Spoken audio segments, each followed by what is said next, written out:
Hi, my name is Celeste, and I'm here with the man behind the project, Dawn of the Black Sun. So to get started here, can you tell us like the origins of this project and I guess what inspired you to start it? Dawn of the Black Sun became a solo project that I started about I'd say 6 years ago now. Originally, I wrote all the music on a keyboard and I recorded it inside of what I call my ritual chamber, where I do draconian sorcery, left-hand path, Luciferian kind of magic. And I brought my keyboard in there and I wrote a couple of lyrics, mostly centered around draconian themes, and I lit some candles and did an offering and an incantation, and I just sat in the dark and recorded the first album, Descent into Antinomian Oblivion, and that's how I began. But my original intention was to have a full production with the guitars, bass, drums, vocals, and as well as adding the keyboards as part of it. So I started this project as a sort of a statement for the type of spiritual practices that I do, mostly centered around Luciferian Gnosticism, Draconian, Typhonian tradition. And that's where I got my name, stage name from Typhon. It comes from the Typhonian tradition, left-hand path, which comes a lot from Kenneth Grant and different authors that touch on the subject. Wow, that's really interesting. Me personally, I haven't heard a lot of musicians talk about Gnosticism aside from like this one that I listened to. So it's really interesting that you brought that up. Um, Now, are there any, I guess, to kind of go along with that, are there any like particular like routines or rituals that you kind of follow when writing or recording your music? So that first demo was definitely recorded in a ritualistic setting, and all the song titles are centered around themes that are in the Draconian tradition, from Hecate and the Crooked Path to Draconian sorcery, the Necronomicon, and there's also one about the process of basically deprogramming mental enslavement, which is called the Antinomian uh, dissension, where one basically just exposes yourself to different teachings from different traditions and mythologies from ancient times. And what this does is the more of this truth from these ancient teachings that you're exposed to, you like deprogram the hardwiring in your mind. It causes you to go into a bit of a, you could say like a psychosis almost, like a madness, because everything you grew up learning your whole life is now just being swept away from you. And now the truth is being revealed in a different light. And it kind of causes like a bit of oblivion to happen in your mind. So that was definitely a very ritualistic way to approach. But after that, most of my songwriting consists of like writing on guitars. I'm first and foremost a guitarist before I was an instrumentalist of any other kind. So I write most of my songs on like acoustic guitar or just like an electric guitar with a small practice amp. And I record myself and then I write lyrics sort of based on a theme. And a lot of the chord structures and notes that I choose, I try to find a match with the themes. So if it's about like sorcery, I try to find chords and notes that match the feelings of doing sorcery. Or if it's about war or anything like aggressive, I try to find beats and chords that fit more of an aggressive style that aligns with the vision of the actual message behind the song. Because when it comes down to it, I don't make music for just for fun or just to like get fans or anything like that. Honestly, I like the old spirit of black metal, where it was a very like going against the grain type of movement. And back in the first wave, a lot of the bands were just doing it sort of like an edgy type of approach. And then the second wave, you had all the church burnings and the murders and all these things. So I really like the approach of the second wave where they take it real serious and the message behind the music is like the biggest frontier, so much more than the actual music itself. Okay. That's really interesting. I don't have a lot of people that usually would talk about, I guess, as far as that goes. Like, are they more inspired by that? They kind of just talk about like the new and go from there. So I like that. Um, speaking of, what artist or bands have had like the biggest impact on like your musical style and vision?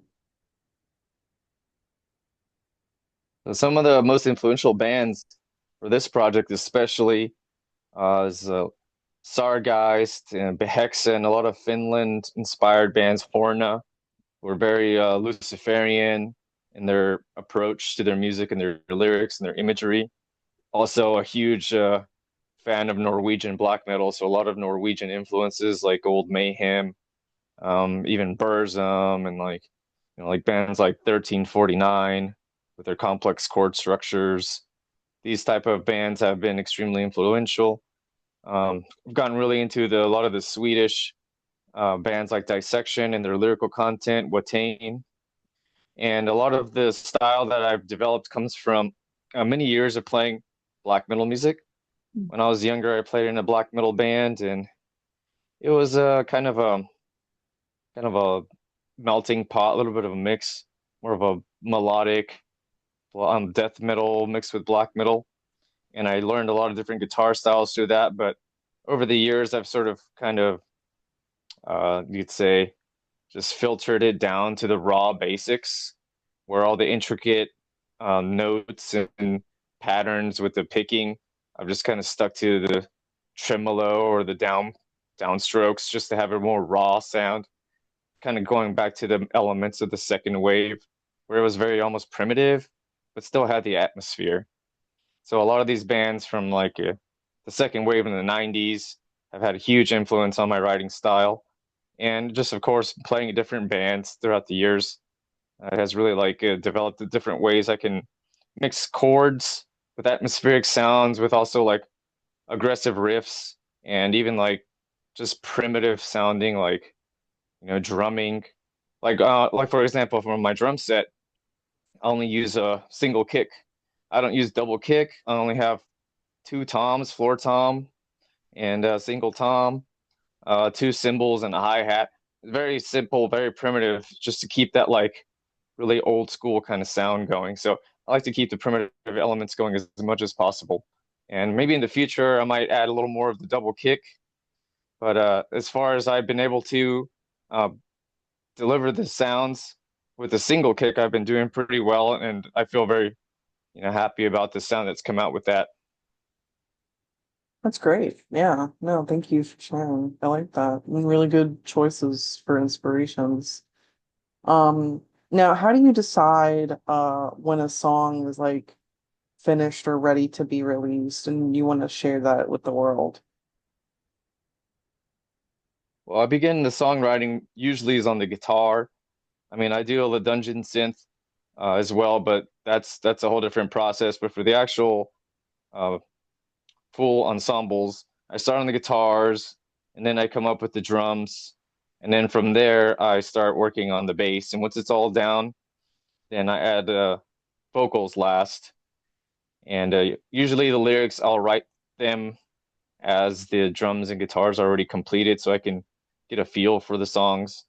And a lot of the lyrical content I already have in mind beforehand, and just kind of like get into it as I'm writing it. So it kind of all comes together at once. But when I go into the studio, um, I lay down all the music first. I make sure all the music's down, and once the vocals are on, it's kind of like the topping. Then I leave it to the producer to finish the mix, and then once he gives me the final copies, then I can get them ready to post. But for the last few releases, I've done all on my own. I use like this phone app. It's really like simple. It's almost like a mini Pro Tools on a Android phone. And I've Hmm. been able to produce all my own music without having to go to a studio or anything, just with a really crappy phone mic and this decent little mixing program. So I've been able to put, full instrumentations, dungeon synth, vocals, and different layers with that. So that's how I've been able to self-produce because I went to school for audio production. So I learned all these different techniques, miking, mixing, special effects, and I've just been able to apply those skills with very primitive tools. And this is sort of the approach I like to take, the real like second wave style of, being able to like have a sound come out with the most basic, almost low quality type of production tools. And so far I've been very happy with how it comes out. I mean, like it's black metal, so it's not supposed to be very polished. And I kind of like how it sounds like shit sometimes, to be honest. But I'm going into the studio in the coming year here in the end of this year. Um, Recently, I've moved to New Orleans, where I put out the last demo, and I'm originally from Florida, Tampa, Florida. So I'm moving back to Tampa so that I can put out the next demo that I'm working on right now. It's called Unholy Crusade, Hmm. and I'm gonna go back to the studio with my good friend who has a home studio to have that one produced there. So I'll be able to announce when that one comes out, hopefully in the next month or two. That's great. And yeah, I was gonna mention that's interesting because you do like have it be more raw and kind of more like that second wave, but with like a slight modern mesh because you're using like a phone to like, do it all yourself, but you're still doing it yourself and you like that like lesser raw quality. So it's kind of an interesting way of like blending two time frames or time periods into one. Um, Now your music definitely has more of like a atmospheric and dark tone, with some sounds kind of blending, like we've mentioned that raw black metal with these like ambient textures. How do you approach composing and arranging your songs just from that? Well, before I was able to do full instrumentations, which was always the primary goal for Dawn of the Black Sun, I was experimenting on the dungeon synth and kind of trying to mold my own sound with the keyboard. I had inherited an old analog keyboard, Roland, from an old relative of mine, and I was able to run it through some pedals into an amp, a bass amp actually, and added distortion and reverb and different sounds to kind of get like a really thick, distorted sort of ambient sound coming out of it. And for a couple of years, I actually performed live with this project, only on the dungeon synth, going out and just playing the keyboard with a ritual ambient setting. So I'd have like a full ritual, a draconian Luciferian ritual, where I'd be in robes and have face paint on. I'd have different implements on the stage, candles, incense, black mirror, a goat skull, magic circles, and all kinds of things. And the whole performance was mostly just centered around doing like a ritual, and the some of the vocalizations were incantations from my personal grimoire that I have composed from being involved in different temples and movements like Dragon Rouge, headed by Thomas Carlson, and also the Temple of Ascending Flame, who is headed by Asenath Mason. So a bunch of really great authors on this subject or continue this movement that started, I could say around the 90s, but it's actually based on a much more ancient tradition. But anyways, back to composing the music.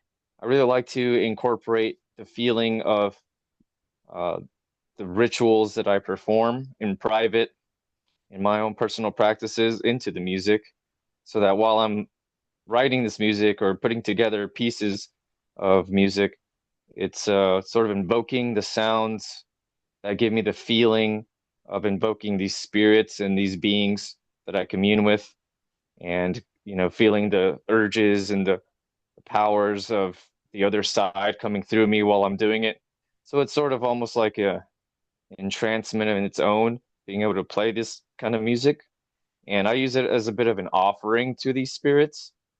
So when I write the music and I come up with these chords, or say like on the dungeon synth productions, as I'm choosing these chords that invoke these energies within me, when the music is complete, I offer this music to the specific spirits or entities that I'm working with as a way of communing with them. So I could say a lot of this is like inspired through this work with sorcery, of the Qliphoth, Draconian, and even pagan kind of sorcery that I use in my personal practices. That's great. It's really interesting. Especially because not there's still like a fair amount, but not too many that I've heard personally from interviewing kind of do like ritualistic stuff at the same time with music. And I find it really interesting. Um, so now, being a one-man project, um, I guess how important is it to you, and how do you manage like all the aspects of music? So such as like writing, recording, and producing it all on your own. Well, the best part about being a one-man project is that it all depends on me. Mhm. I've played in bands before for many years since I was a teenager in high school till after college. And it was a great experience to be able to share music with others and perform live and get involved in the scene and record with the group and all this. But this is a whole different dynamic being able to do it on my own. And it's like being an entrepreneur, like everything is kind of on my terms. Like I choose when to go to work. You can call it work if you want. Or I choose when to end it. I choose when, the the best part about this is that I think I've had the most enjoyment in the experience of being a solo project because I don't have to depend on anybody else for Mhm. the music to be put out, or I don't have to worry about somebody's opinion about a certain riff or chord. One of the setbacks I actually had when I was playing in bands before was I had a little bit of clashing with some of the other band members when it came to lyrical content or just subject matter in general. And many times, other band members just did not agree with my views, especially when it comes to you know dark sorcery, left hand path, Luciferian type of views, and it goes off-putting to them to the point where I was even kind of had to keep my mouth shut sometimes about what I really believe, or even had to like keep it to myself. And this is the kind of feeling that just inspired me to go on my own. Like, well, I'm going to play music because I love black metal and I'm gonna do it on my own, like some of these other pioneers, because I don't need to worry about so and so saying, oh, I don't like that you're putting demoniac figures or dark themes into our lyrics. I don't agree with that. You know, maybe that's just their development. That's their, I could say, programming or conditioning. But in my opinion, I'm not here to convince anyone to believe what I believe, and I'm not here to, share my views. I'm just putting my own personal gnosis, my own personal feelings and inspirations out into sound waves to be captured. And it's very inspiring to keep doing this in that regard, because especially being able to put a message behind the music and the lyrics where no one can tell me, oh, no, you can't write about that.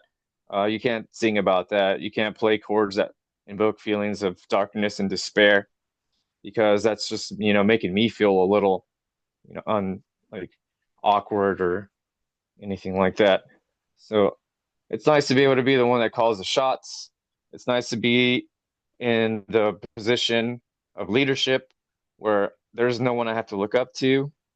And it's actually very in alignment with my own personal spiritual path, where as a Luciferian, we don't believe in leadership. We don't bow down to false gods. We don't listen to the mass medias or to follow the crowds. Lucifer was a very independent being, and he chose to go into darkness to bring his flame of illumination. This is sort of the approach that I'm taking on in this project. Is it's on me to carry the torch, carry the flame of knowledge and wisdom into the realms of sonic spheres, music, to be able to deliver whatever messages that at the time I'm invoking. And it's just very empowering. So whenever it comes to managing myself, I look to spiritual beings like Lucifer, who I truly believe is a real being and real intelligence, Lilith, Hecate, Belial, Asmodee, and there's different gatekeepers of hell and the infernal regions to really be like the main guiding posts that push me along, and not so much other people or leaders or politics or anything like this to help propel the music forward. Yeah, that's great. It's also just interesting to hear that, I guess with your experience that you've had and why you became more solo, especially because of people being off-put about more dark imagery, especially being in a black metal band. That's just so weird to me. But um, I guess to teach their own. I don't think people should judge, especially with that kind of stuff in black metal. But yeah. Speaking of your music and your themes, there are definitely like you've mentioned just briefly, there's more of like darkness, despair, some mysticism that runs throughout your work. Um, I guess aside from what you've already talked about, your inspiration for the lyrical content, I guess what made you finally decide to be like, I want to, put this out there. Well, putting the music out there for me is a kind of an offering to these spirits that I work with and to the movements that I'm involved in. It's sort of a service to them to kind of propel forward the messages of these ancient lineages, ancient teachings, ancient beings that have been here since before the dawn of time. And even the name itself, Dawn of the Black Sun, it means the rising of the dark flame, the black flame of Thagirion, which is in the tree of death, is the center of all existence, basically holds all the cosmic power within it. And I've been accidentally accused before of, this black sun imagery being associated with like Nazism or stuff like this. And no, it has nothing to do with that. It's actually very esoteric and metaphysical.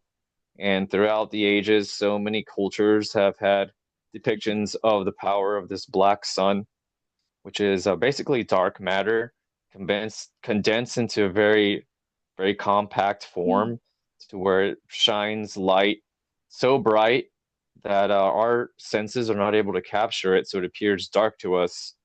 And this is the center of the tree of knowledge in the Bible, in the Garden of Eden, the tree where the serpent offers the fruit to Eve, the fruit of knowledge.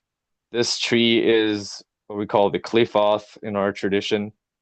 And the center of this tree, the heart of this tree, is a sphere or a Qliphoth called Thagirion. And in Thagirion exists the black sun, which is like basically like the primal power that fuels the energy of the whole existence.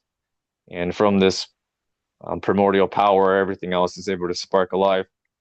So the dawn of the black sun is when the rising of the black sun of knowledge returns back to our world, which has been concealed and hidden from humanity for thousands of years now, and the return to this ancient primordial wisdom. So when I put out this music, it's sort of like a statement of raising the flag for this ancient knowledge to be available to humans once again.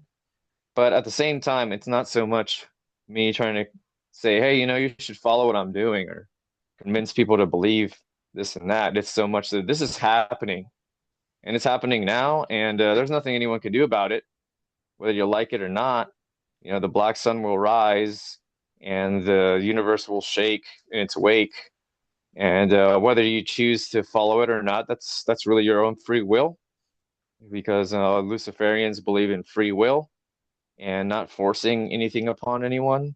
And those who have the free will to choose to walk this path, as difficult and cumbersome as it is, it's very full of tribulations and hardships. Ascending the tree of knowledge is not a walk in the park.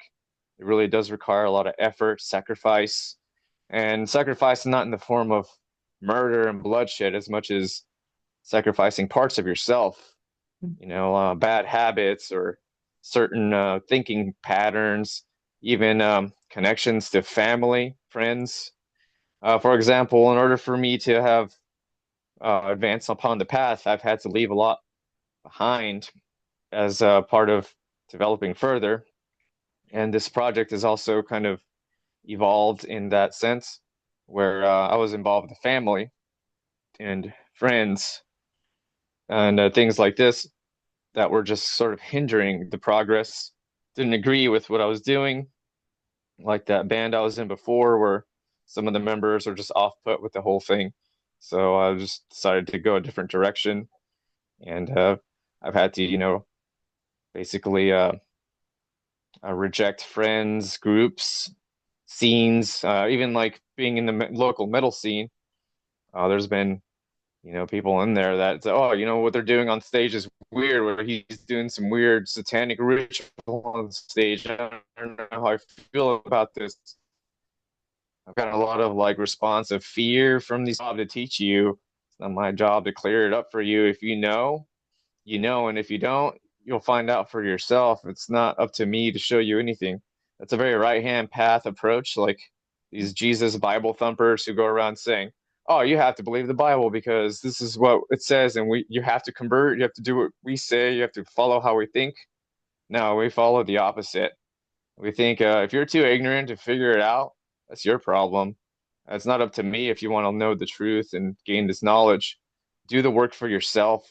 Uh, make the sacrifices that are necessary for you to achieve those truths and those wisdoms on your own. Achieve your own personal gnosis and don't depend on others or rely on some book or some leader or some false god in order to achieve it. So when I put out the music, this is the sentiment that I put out behind it and the main wave of inspiration. That's really great and really fascinating. Um, Now, I know briefly you just mentioned about like the scene that you're in, you may have rejected. But I guess just because of the locality that you're at now, I know you just mentioned you were from Florida, but you live in or New Orleans. Um, do you feel like that there's any environment influence while you're in New Orleans for your music, if any at all?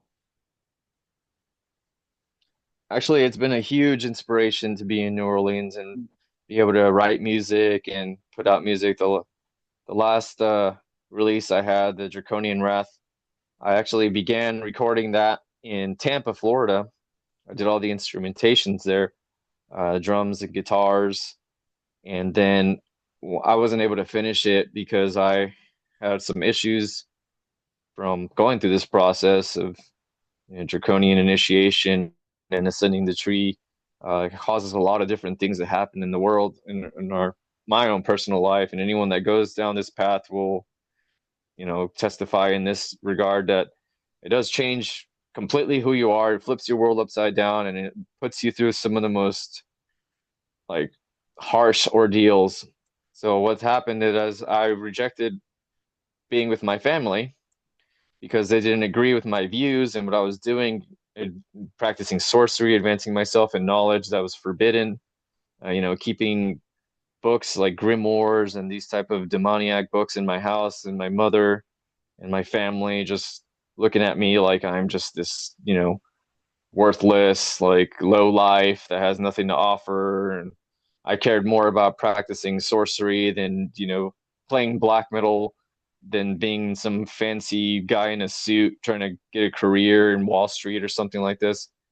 So as I rejected my family, I actually ended up homeless, wandering the streets, living out of my car at the time. And a lot of the music inspiration came through that process, where all I had was nothing but an acoustic guitar and a couple of ritual implementations in my trunk. And I would drive around, staying at different like nature preserves and state parks just out in the woods, sleeping outside in the car and playing the guitar all night long and getting inspired to different chords and sounds.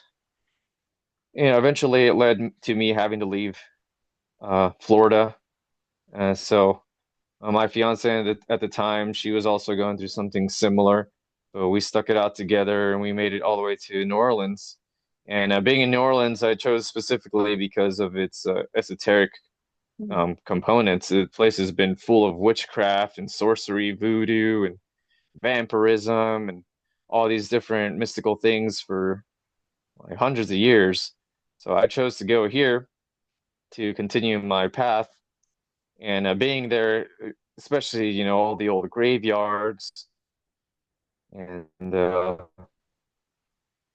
water sides, the bayous, the woods there, and even like the locals music in different ways. So what this is leading to is when I was releasing that last demo, Draconian Wrath, I had not added vocals to the music, and I was very frustrated, very stressed out, living as a homeless person in New Orleans.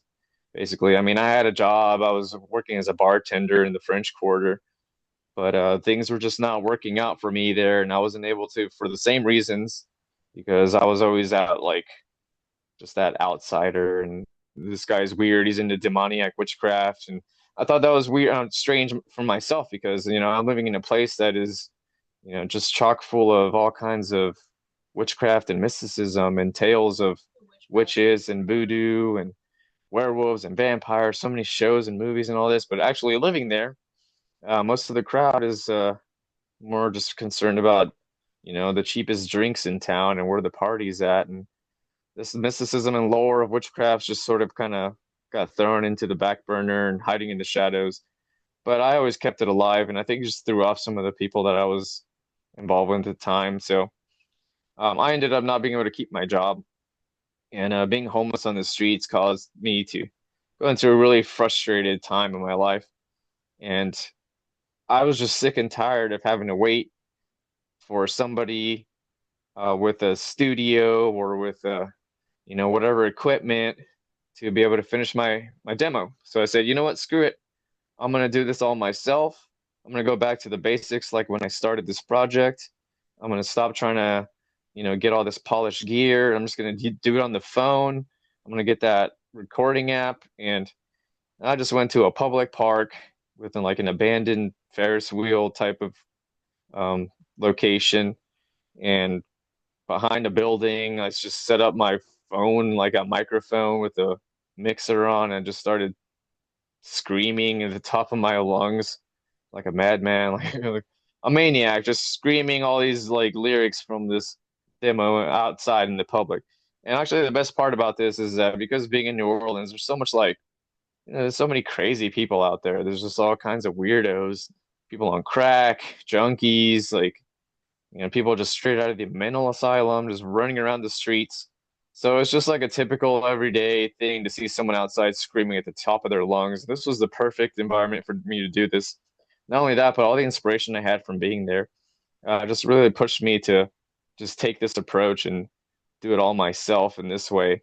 Because I really wanted to put this music out and the message behind it, especially on that demo, because it was really like my first like full ensemble where I was featured guitars, drums, vocals, and everything with the lyrics fully written out, and not just dungeon synth release, which I've done before. And I was able to really just capture the feeling of those lyrics, which are mostly centered around uh, the destruction of tyranny in our world and the raising of the banner of truth through the draconian wisdom, especially like the Yode Vape Dethrone song is really about like sort of attacking the elite powers of the world and sending them sorcery and witchcraft to destroy them because of all the hardship and destruction, chaos they've caused to humanity. And as a sorcerer who practices black magic, is not afraid to shoot a spell or a hex at someone, a death spell or whatever it takes to destroy what that is. So that feeling was very much captured in that time, and I took it as an opportunity to really deliver that sound. So yeah, New Orleans was extremely influential in being able to shape not only the lyrics, but as well as the full sound of the project and the message behind it. And yeah, especially on that Draconian Wrath, how that's probably some of the most angry like vocals I've ever done. Like I've done black metal vocals before, but I was like seriously extremely freaking outraged. I just wanted to murder someone. I was just like out in the street trying to survive. Couldn't find food some days. And some days I had to, get into fights with random crackheads. And one guy literally stabbed me in the arm trying to fight me. Like, I had to almost like basically kill the guy to get him off of me. I mean, I didn't actually do it, but it just came down to that real fight or flight survival mode, and being out there is like being in like a wild jungle. And there's the animals are running around, but here it's all just like, crackheads and junkies and drunkards everywhere just looking to tear me down, take everything I have. So all that anger built up, all that frustration, all that stress, and just the state of the world in general, and especially being in an environment that's been tainted with, I call it tainted, but it's just been totally tinged with witchcraft, sorcery. It was extremely inspiring. So I really love New Orleans for that. As hard as it's been to survive there and through the hardships I went, it's definitely had some very golden moments. And there's just something to me so beautiful about the darkness there, especially being able to walk around like the French Quarter and these huge old graveyards. You just spend hours in there just meditating and invoking spirits to commune with. It actually made me very proficient in the art of necromancy being there because of so much death that's happened there.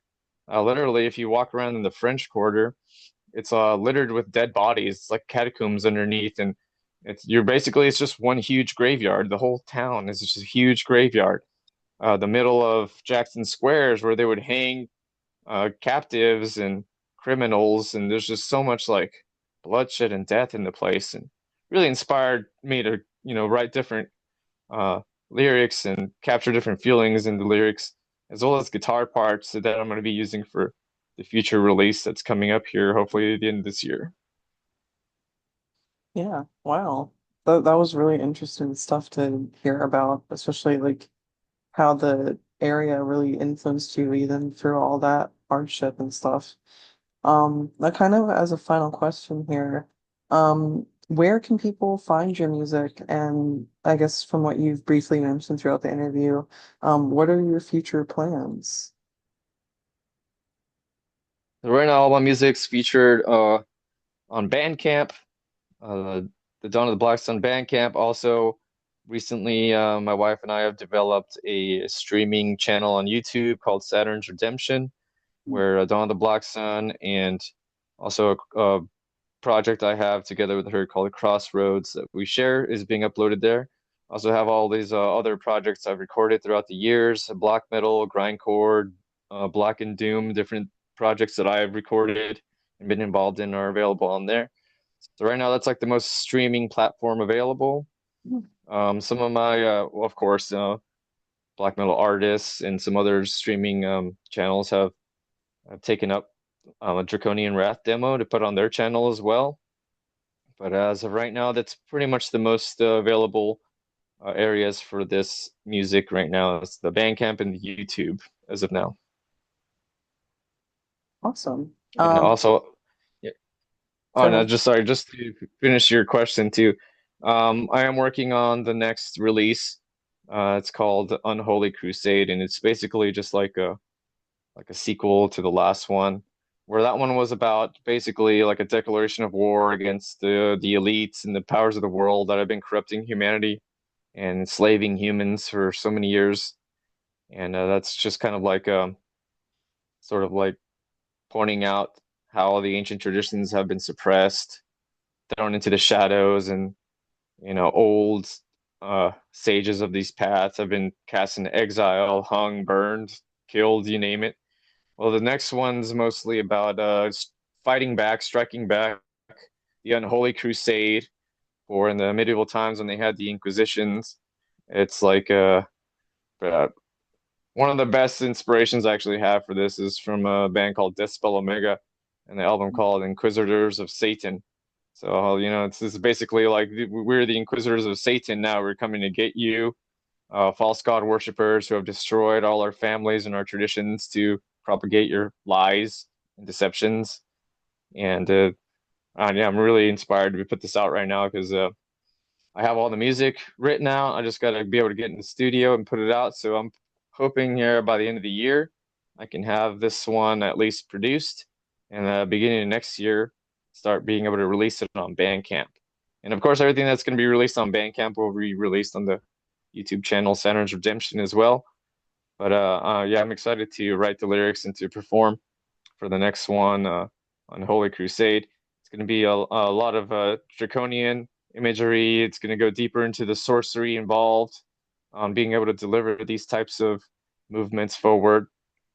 And I'm going to probably post more of my lyrics on the page for that one because I didn't want to post lyrics for this last one because there's so much controversy in the world right now with things going on that it can actually be misinterpreted. So what I did is I just posted a theme, like this is what this song is about. Mm. If you can understand the lyrics, good for you. Good luck trying, you probably won't be able to figure it out. But this is what I'm singing about. This is what the song's about, so that nobody can like make their own interpretations of, oh, well, he said, fuck humanity in that line. Does that mean, he's a racist or whatever? No. No, Mm. I don't want to give people the chance to develop their own sentiment or their own interpretation. I Mm. wrote the songs, I put the message out, and I'm telling you what the song's about. And I don't care if you like it or not, this is what it means. So I didn't post my lyrics on there just specifically for that purpose. But for the next one, I'm going to post lyrics and I'm going to, make the message a little more clear of what each song's about and just the overall feeling in general. Okay, great. Well, thank you so much. It's been very interesting to hear more about your band and your story. And I definitely wish you the best of luck in your future endeavors. Thank you. And thanks for taking the time to interview me and being able to share my views with the channel. That's for sure.